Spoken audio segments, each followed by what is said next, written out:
Quando o ministro Moraes manifestou na primeira dia, depois da nossa reportagem, para se defender, ele afirmou muitas falsidades, muitas coisas que, eu vou falar, eram mentiras. E porque ele fez isso porque ele não sabia que nós tínhamos no arquivo, ou seja, que não sabia que conseguimos provar que ele estava falando era falso.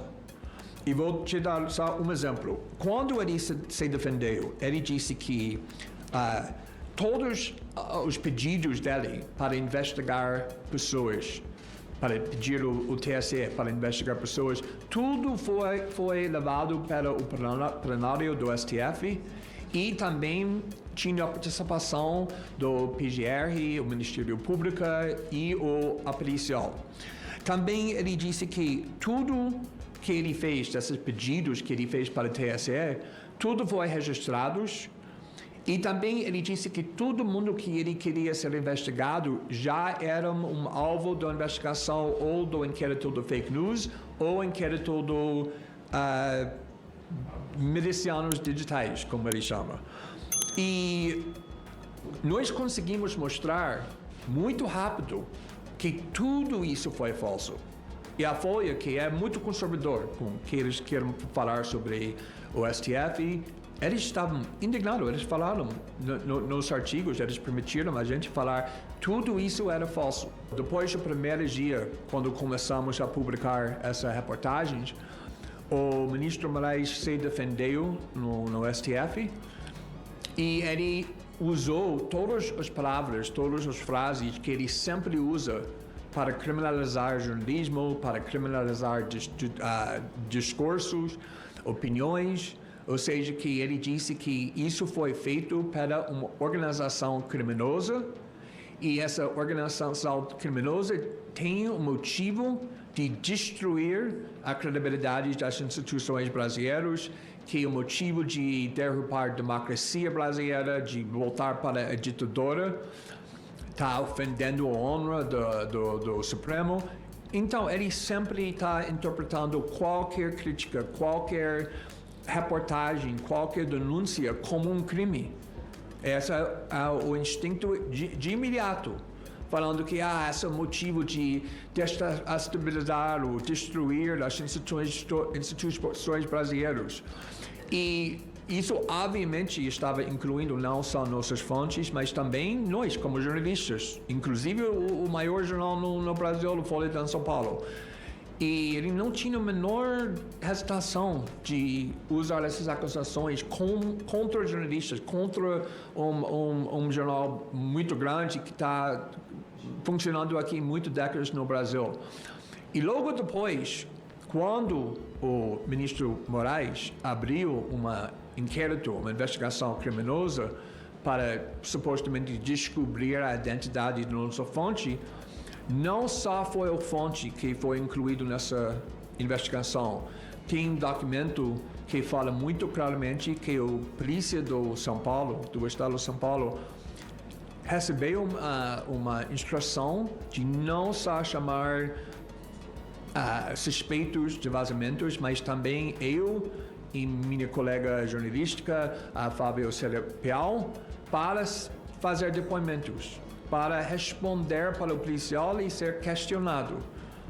E eu estou fazendo jornalismo há muito tempo, não é a primeira vez que estou fazendo jornalismo que está criando raiva nas autoridades, para falar o mínimo. Eu nunca vi jornalistas sendo formalmente incluído na investigação. Acho que é muito importante para enfatizar que desde o começo, quando eu estava começando a expressar preocupações e críticas sobre o ministro Moraes, também quando comecei a fazer reportagens, bem antes da série na Folha, eu percebi muito rápido que tem muitas pessoas, estou falando no mundo jurídico, especialistas na Constituição brasileira, que expressaria críticas do Moraes na forma privada.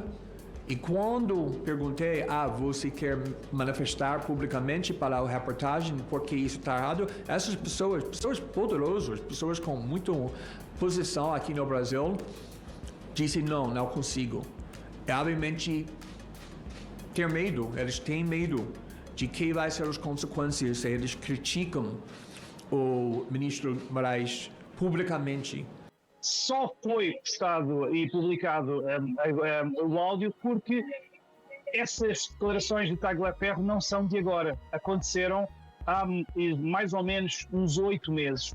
Que, obviamente, se aquelas declarações fossem de agora, eu não poderia tornar público um áudio que ia pôr em causa um plano de fuga de um homem que dizia que tinha o PCC para o matar, por ordem de Alexandre de Moraes.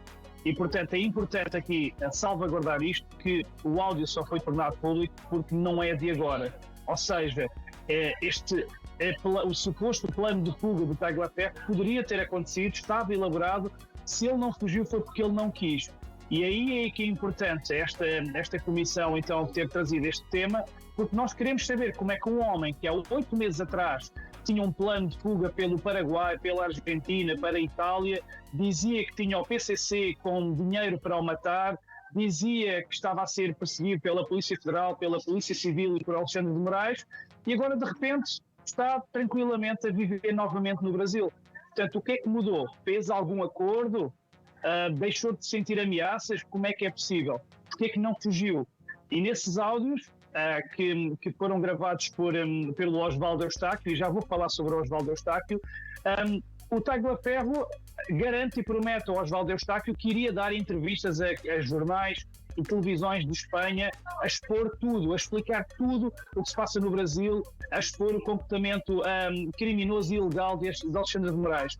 O que é certo é que passaram esses 8 meses, não foi dada nenhuma entrevista, nada aconteceu.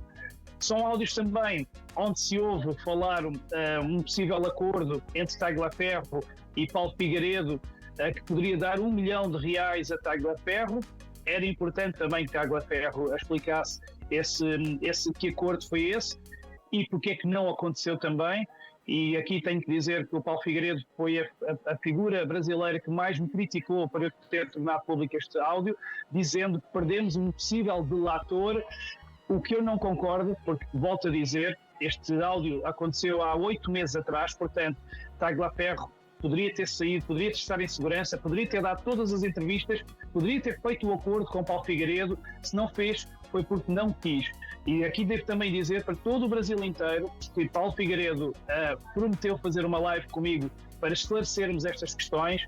Eu já o contactei dezenas de vezes. Ele diz sempre que sim, mas arranja sempre uma desculpa para não fazer essa live comigo. Diz sempre que está em viagem, está sempre em viagem, e o que é certo é que eu vejo todas as semanas a fazer lives, as suas lives semanais, no seu estúdio normal. E eu lamento muito que isso aconteça. E essa é a questão que eu nunca me vou parar de fazer.